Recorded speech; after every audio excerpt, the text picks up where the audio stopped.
নমস্কার। আজকে হাইকোর্টে যে ঘটনা ঘটেছে, যে রায় বেরিয়েছে, আপনাদের সকলের মতো আমরাও খুব আশ্চর্যান্বিত হয়ে গেছি এই বিষয়টা দেখে।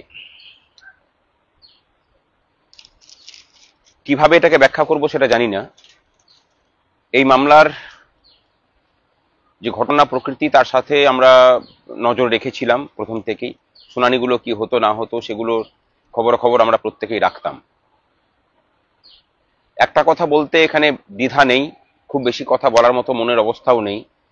আমাদের বহু সাথী আছেন যারা এর আওতায় পড়েছেন।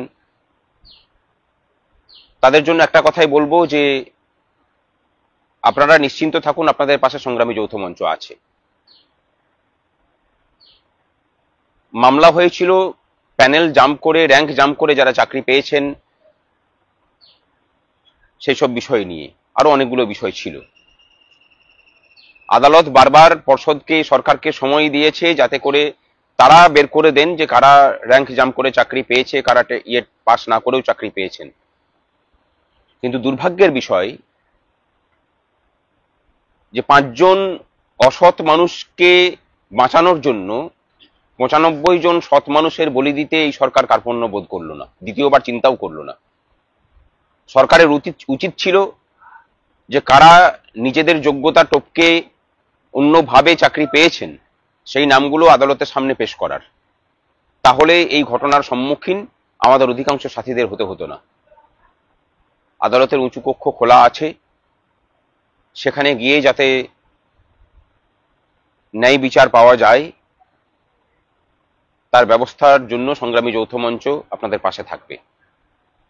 আমরা কথা বলেছি অলরেডি, রায়ের কপি তোলার ব্যবস্থা হচ্ছে। সেসব দেখে আমরা আইনজীবীদের সাথে কথা বলে পরবর্তী পদক্ষেপ ঘোষণা করব।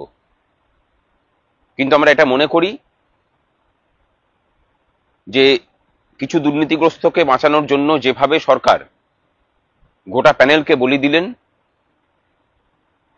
আমরা সরকারের সেই মানসিকতাকে ধিক্কার জানাচ্ছি।